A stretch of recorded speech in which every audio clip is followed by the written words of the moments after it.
Aujourd'hui, je vais vous raconter une histoire, un messager de Dieu, écrit par Edward Hughes. Un jour, un vieux prêtre nommé Zacharie brûlait de l'encens dans le temple de Dieu. Dehors, le peuple priait. Soudainement, Zacharie s'était mis à trembler. Un ange apparut. « N'aie pas peur, dit-il. Dieu m'a envoyé. Ta femme aura un garçon. Tu l'appelleras Jean. Il sera rempli de l'Esprit Saint. Dès sa naissance, il ramènera beaucoup de gens vers le Seigneur. Parle-nous, Zacharie. » Dehors, les gens étaient étonnés. Ils ne savaient pas que l'ange Gabriel avait dit à Zacharie qu'il ne pourrait plus parler jusqu'à la naissance du bébé, car il n'avait pas cru le message de Dieu. Il pensait que sa femme était trop vieille pour avoir un enfant. De retour chez lui, Zacharie écrivit tout ce que l'ange lui avait dit. Élisabeth, sa femme, était surprise. Il avait prié longtemps pour un enfant. Comment cela pouvait-il arriver maintenant? Bientôt, Élisabeth sut qu'elle attendait un bébé. Elle remercia Dieu. Un jour, Marie, la cousine d'Élisabeth, lui rendit visite. Marie aussi attendait un enfant. Quand Marie arriva, Élisabeth sentit son bébé bouger à l'intérieur de son ventre. Élisabeth était remplie de l'Esprit Saint. Elle savait que le bébé de Marie serait le Seigneur Jésus-Christ. Ensemble, elles remercièrent Dieu avec joie. Le bébé d'Élisabeth est né, comme Dieu l'avait promis. « Appelle-le Zacharie comme son père, » disaient les autres prêtres. Zacharie s'est alors souvenu de l'ordre donné par Dieu. « Non, le nom du bébé est Jean. » Lorsque Zacharie écrivit ces mots, la parole lui est revenue. Ensuite, il remercia Dieu.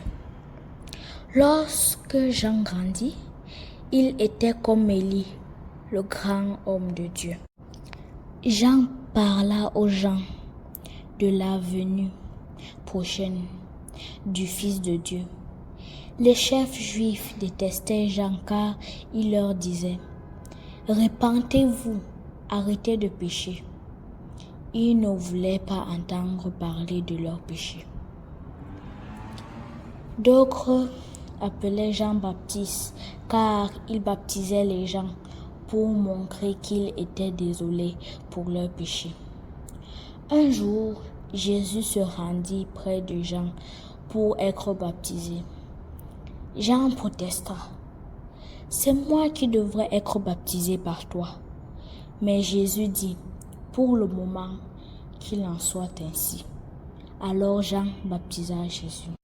Après le baptême de Jésus, Jean vit l'Esprit Saint descendre sur Jésus sous la forme d'une colombe. C'était un signe de Dieu. Jean savait que Jésus était le Fils de Dieu. Jean appela Jésus l'agneau de Dieu qui élève le péché du monde. Jean guida beaucoup de gens à Dieu. Mais Hérode, le diabolique souverain, jeta Jean en prison. Jean avait dit à Hérode, « Tu n'as pas le droit de prendre Hérodiade, la femme de ton frère, comme ta femme. C'est un péché. » Hérode savait que cela était vrai. Il savait que Jean était un serviteur de Dieu, un homme juste et saint. Mais il ne voulait pas arrêter de pécher. Et Jean ne voulait pas arrêter de prêcher contre le péché, même si cela signifiait aller en prison. Pour son anniversaire, Hérode donna un grand repas. La fille d'Hérodia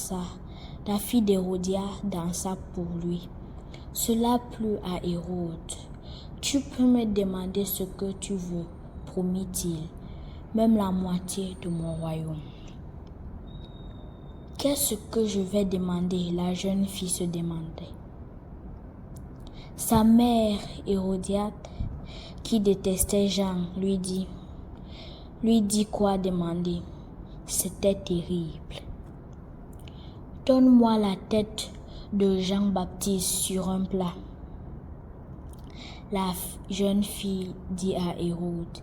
Hérode était désolé d'avoir fait cette promesse, mais il était trop fier pour manquer à sa parole. Coupez la tête de Jean-Baptiste et apportez-la moi ici, ordonna Hérode. Ses soldats lui obéirent. Christ, les amis de Jean-Baptiste enterrèrent le corps du brave et fidèle serviteur de Dieu. Le travail de Jean pour Dieu était désormais terminé. Peut-être savait-il que Jésus les réconforterait dans leur chagrin. C'est la fin de cette histoire.